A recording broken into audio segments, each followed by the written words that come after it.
अधिकांश बेटे अपने बाप से परेशान रहा करते हैं। ये बात थोड़ी कड़वी है, लेकिन अब जब आकलन करेंगे तो अधिकांश बेटे अपने बाप से दुखी रहा करते हैं। आप उदाहरण उठाकर देखो। राम जी को वन जाना पड़ा। पिता जानबूझकर नहीं करते अपने बच्चों को दुखी, लेकिन उनके कुछ ऐसे कार्यक्रम हुआ करते हैं। वो अपने जीवन में कुछ ऐसा करके रख देते हैं जिससे कि बच्चों को बहुत ज्यादा स्ट्रगल करना पड़ता है। न वचन दिया होता, न वन जाना पड़ता। पुत्र थे तो चलो भाई कोई बात नहीं, कर लिया, आज्ञा पालन कर लिया, लेकिन कार्यक्रम तो पहले से सेट था। अब कृष्ण जी को ही देख लो। उसके पिताजी उसके लिए विरासत में एक लंबा कड़ा संघर्ष छोड़कर गए। अन्य कोई भी ऐसे, खास करके अनेक युवाओं से भी मैं मिलता हूँ, वो अपने पिता से बहुत परेशान रहते हैं।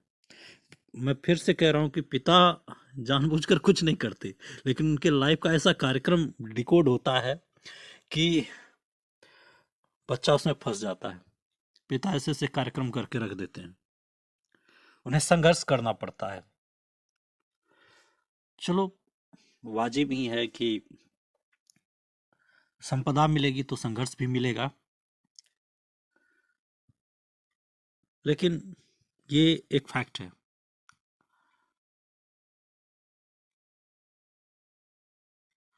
दूसरी बात है कि जो पेरेंट्स हैं वो एक पीढ़ी पीछे के होते हैं।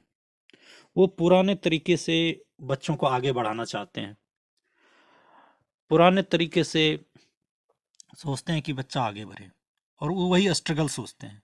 लेकिन नए ज़माने में नया स्ट्रगल होता है, फिजिकल स्ट्रगल कम होता है, मेंटल स्ट्रगल ज़्यादा होता है।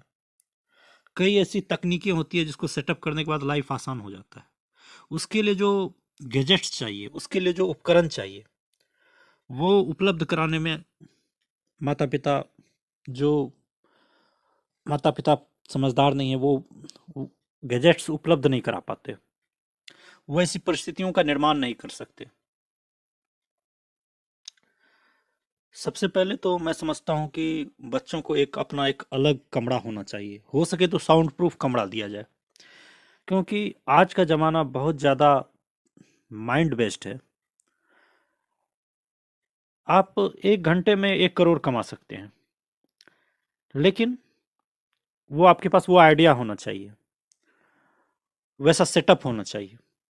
और वो सेटअप पूरा करने में ही आम भारतीय परिवारों के लोग जो है वो असफल रहते हैं। वो पुराने तरीके से ही कहेंगे कि ऐसे करो ऐसे करो। जब सब कुछ बर्बाद हो जाएगा तब वो इन्वेस्ट करेंगे। जब समय रहता है तब बच्चे में इन्वेस्ट नहीं किया जाता, पैसे नहीं दिए जाते। और जब सब कुछ बर्बाद होने वाला होगा तब जाके सामने कहेंगे ये दो ये दो ये लो।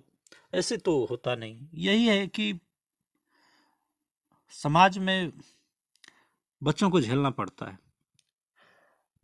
उनकी मूर्खताओं से लड़ना पड़ता है। माँ बाप बच्चे के दुश्मन नहीं होते, लेकिन उनकी मूर्खताएं जरूर ही दुश्मन होती हैं। वो अपने तरीके से बच्चे को चलाना चाहते हैं, जबकि नया जमाना एक अलग तरीके से भाग रहा है।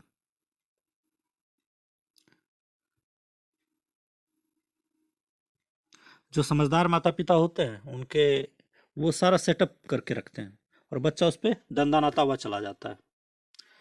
नहीं तो मूर्ख माता पिता तुम्हारे सेटअप को, जो तुम अपने प्रयास से सेटअप कर रहे हो, उसे भी बर्बाद करने में कोई कमी नहीं रखते।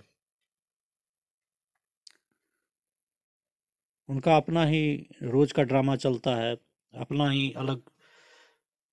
तुम्हें चाहिए पीस, शांति, वो मिलने वाला नहीं। इसलिए स्टूडेंट्स को कहा गया है गृह त्यागी, घर से दूर रहना चाहिए। एजुकेशन क्या है कि आज एजुकेशन का स्तर बहुत हाई लेवल चला गया है। परंपरागत शिक्षा से अभी काम नहीं चलने का है। आपको सारा सेटअप आना चाहिए, कोडिंग आनी चाहिए, टेक्नोलॉजी का ज्ञान होना चाहिए, अनेक अनेक कोर्स और डिग्रियां आपके साथ होनी चाहिए, आपके कॉन्टैक्ट तगड़े होने चाहिए। तो और खास करके आत्मविश्वास और मनोबल होना चाहिए। जब आपके पेरेंट्स ही आपका कई कई बार मनोबल तोड़ने का प्रयास करेंगे तो उससे भी फर्क पड़ता है। वो कहते हैं कि नहीं है मैं आपका सपोर्ट कर रहा हूँ, अरे नहीं भाई, तुम्हारे होने से ही तुम्हारे प्रेजेंस से ही बहुत सारा गड़बड़ी उत्पन्न हो जाता है।